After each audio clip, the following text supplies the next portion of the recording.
Hey everyone, Krista here, and the Black Bear Wilderness area has a beautiful trail in Sanford, Florida. So if you're looking for a great place to get out into nature while you're visiting the Orlando area, this is a wonderful place to visit. So let's get into it. Hiking has always been one of my favorite things to do here in the winter in Florida. The weather is cooler and there's less bugs to worry about, so it's a perfect time to get out and enjoy some of the beauty that Florida has to offer. The Black Bear Wilderness area is located in Sanford, Florida, which is just a half hour north of Orlando, which makes it within perfect reach for anyone wanting to get out and have a peaceful day out outside of the theme parks.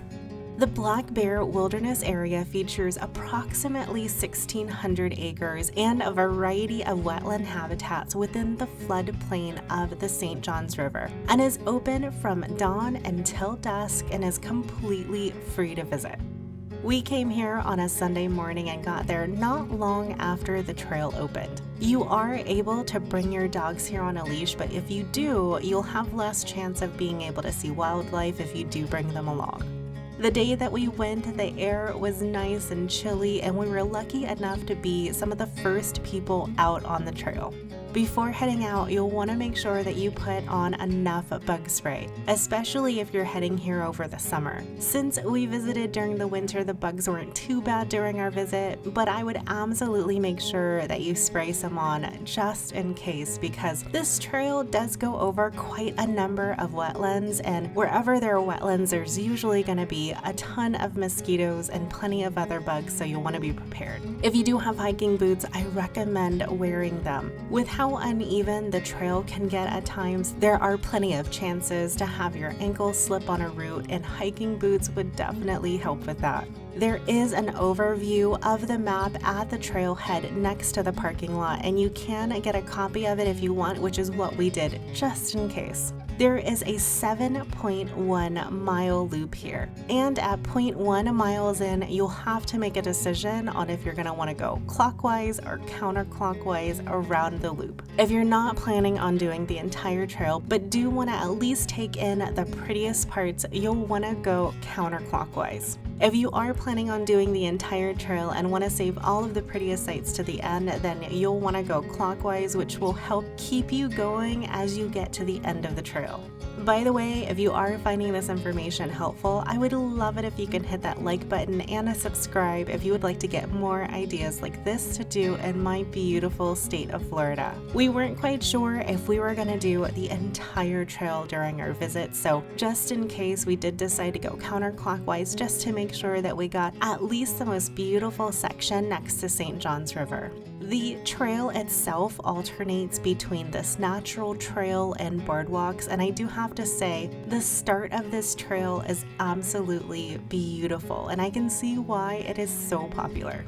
The Black Bear Wilderness Trail is established through these levees that do keep the trail dry through most of the year. But during the wet season, the trail itself is known to get flooded, and if it is flooded when you arrive, do not attempt this trail. There are a number of poisonous snakes that are known to be in the waters here, and it would not be safe to attempt. Throughout the entire trail, you'll have the opportunity to see a lot of wildlife that includes everything from alligators, birds, raccoons, otters, deers, and even some wild pigs and black bears if you're quiet enough while you're walking through.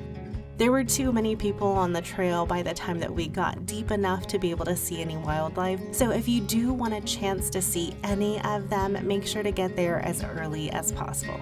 The trail is very well marked and kept up, so you won't need to grab a map at the very beginning, but it is nice to have anyway. There are markers every quarter mile with a directional arrow and a latitude and longitude coordinates. The boardwalks are also numbered 1 through 14 throughout your walk. If you do go counterclockwise like we did, you'll be able to see the river throughout mile marker 1 through 4, which is a gorgeous walk. This trail between the boardwalks is very natural terrain, and you'll have to make sure that you walk carefully throughout because there's numerous slopes, there's roots, and several burrows that you'll have to keep an eye out for. After deciding to go counterclockwise, the very first section of the trail is an easy walk between two canals. And in this section, there are known to be alligators, and we were able to catch a small alligator taking in some rays in the morning sun. My favorite part of the entire trail was around Boardwalk 2, where you'll walk through this forest of cypress trees that goes across a small canal lined with cypress. I loved this area and made sure to stop and just take in the beauty of this canal. It looked like it was right out of a painting. After you've walked through the canopy of cypress trees, you'll get your first glimpse of St. John's River, which is a beautiful sight. The trail runs along the river for the next few miles. Around mile marker 2, you'll come across a kayak stop for any travelers that are stopping here to rest during their water journey down the St. John's River. If you do get as far as mile 3, you'll come across a primitive campsite that you can stay if you do have a permit, and you have to arrange the overnight stay ahead of time. Even though we weren't originally planning on doing the entire trail, by the time that we got to mile 4, the trail was so beautiful that we decided, you know what, we might as well finish the entire thing. So we did end up walking to the end of the trail. And if you come here during the rainy season, do make sure to bring a walking stick of some kind, because the roots and the leaves along the trail can get a bit slippery even while dry. So I could only imagine how slippery it could be when it rains a little bit. As you get to the end of the trail, you'll come across this clearing with power lines. At this point, you'll only have a couple of miles left to get back to the beginning of the loop, and the trail really opens up and widens at this point and gets a little bit easier to walk along. You will have to keep an eye out for a rogue route here and there, but you won't encounter them as often as you did before.